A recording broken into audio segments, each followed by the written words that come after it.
Moi. Talvihäät. Ajattelin tulla teemaan sopivaan paikkaan kuvaamaan. Eli siis ulos. Täällä on ihana keli. Aurinko paistaa ja lunta on satanut lisää viime yönä. Ja talvihäät valkattiin sen takia, että ollaan molemmat Riston kanssa semmoisia talvi-ihmisiä. Tykätään talvesta, ulkoilusta. Risto, niin kuin viime videossa sanoinkin, on kaikki viikonloput oikeastaan menee pilkillä ja se taisi itse asiassa tässä ihan pari viikkoa sitten vasta tajuta, että sehän tarkoittaa sitten, että jos häät on talvella, että siinä menee muutama talviviikonloppu sitten näihin häiden järjestämiseen, että se ei ollut kovin tyytyväinen, kun se sen yhtäkkiä äkkäsi, että sehän sitten tulee olemaan niin. Joo, mutta tosiaan Risto siellä pilkillä tuppaa tuota aikaansa viettämään ja minä sitten niin kuin onneksi töiden puolesta pystyn pihalla olemaan päivästäni paljon aikaa, monta tuntia. Ja kyllä noiden hurttienkin kanssa tulee sitten ulkoiltua. Tosiaan mulla on Berninpaimenkoira, tai meillä Berninpaimenkoira ja Labradorin noutaja. Et kyllä tässä ihan lenkilläkin saa aikaansa viettää. Että. Mut tosiaan talvihäät ihan vaan siitä syystä, että ollaan molemmat ulkoiluihmisiä ja talvi-ihmisiä. Lumi on ihanaa, ei kaikkien mielestä, mutta minä kyllä pidän siitä. Ja siellä paljon, tai täällä paljon ulkona aikaa viettäen. Ja toinen iso minulle tämmöinen talvi-ihana on kynttilät. Ja se oli heti selvää, että kynttilöitä tulee häihin paljon. Niin paljon, että uhkasin jo kaasoille, että ne ei varmaan mitään muuta kerkeä tekemään koko illan aikana, kun kulkeen tulitikut taskussa ja tuikku ja kassillinen mukana ja koko ajan sytyttämässä uusia. Mutta jos nyt valkattaisi ehkä kuitenkin semmoisia kynttilöitä, että mitä ei ihan muutamaan tuntiin tarvii uudestaan sytyttää. Kynttilät on mulle aina ollut semmonen oikein pakkomielle. Talvella pitää päästä laittaan paljon pihalle ja sisälle ja niistä saa semmoista ihanaa iloa ja voimaa. Nyt on kyllä tänä talvena itse asiassa jäänyt kynttilöiden polttaminen vähemmälle, kun meille tuli takka tuossa syksyllä. Takka syksyllä, niin se on sit ollut niin kuin isona liekkinä korvaamassa pienempiä valoja. Ja lumen kanssa minusta kaikki kimallus näyttää ihanalta, joten varmaan tulee olemaan paljon timantteja ja bling blingiä ja semmoista tämmöistä niinku prinsessakimallusta sitten ja niinku valkoinen ja hopea oli juurikin näiden timanttien ja lumen lisäksi sit valkattiin niinku väreiksi. Valkattiin väreiksi noi sininen, semmonen sähkön sininen ja liila. Ja ne oli niinku periaatteessa semmoiset toivevärit sit kaasoille, niinku esimerkiksi mekkoihin. Ja olisi jotenkin, että jos kaikki kaasut oli niinku heti siitä liilasta innoissaan, että ne varmaan liilat mekot tulee ostamaan.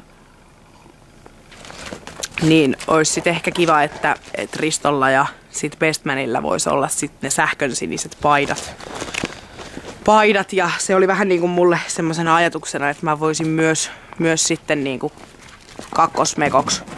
kakkosmekoksi illalle ottaa sit sähkön sinisen mekon, jos sattuisi löytyyn sellainen, niin sais jotain väriä enemmänkin siihen. Mikä sua haukututtaa? Joo, mut hei, mä löysin tai en löytänyt, vaan sain tuolta töistä meillä oli aulassa semmoset ihanat valkoiset puut tossa koko talven ajan, tai no jouluksi ne varmaankin niinku tarkoitettiin, mutta että oli koko talven ajan tossa meidän työpaikan aulassa. Ja meiltä kävi sitten yksi työkaveri kysyyn, että ne on nyt lähes niinku roskiin, että haluaako ne joku. Minähän sitten heti hamstraa ja Tiiassa kasvoi ja nousi ja sanoin sitten, että otan kaikki ja niitä olikin sitten aika lailla ja mä voisin ne nyt teille tässä sitten näyttää, että jotain on jo niin kuin valmiina. Käydäänpä kurkkaa. No niin, täällä tallissa on sitten ihan järkyttävä sotku, mutta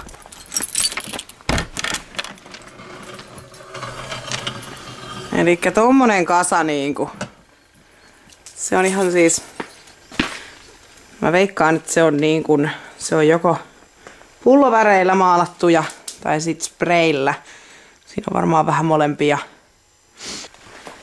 Mulla oli tarkoitus, että mä niin kuin muutenkin valkoisia puita maalaisin, niin tää oli nyt ihan kätsy sitten. Kätsy, kun ei tarvi ite nähdä nyt niin hirveetä vaivaa. Että tommonen ämpärillinen, tommosia vähän lyhyempiä, jotka on ollut maljakossa ja sitten nää on ollut isoissa ämpäreissä siellä ja sit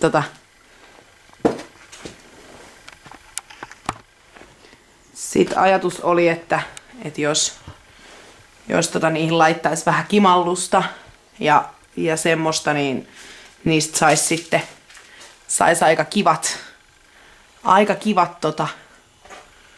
kivat sinne johonkin mun ja Riston pöydän taakse tai eteiseen tai että laittaisi vähän noita timantteja roikkuun siimasta ja sit sinne voisi laittaa yhdestä mä ajattelin, että voisi laittaa semmoisen valokuvapuun, missä olisi musta ja Ristosta niinku Ristosta vähän kuvia niinku matkan varrelta.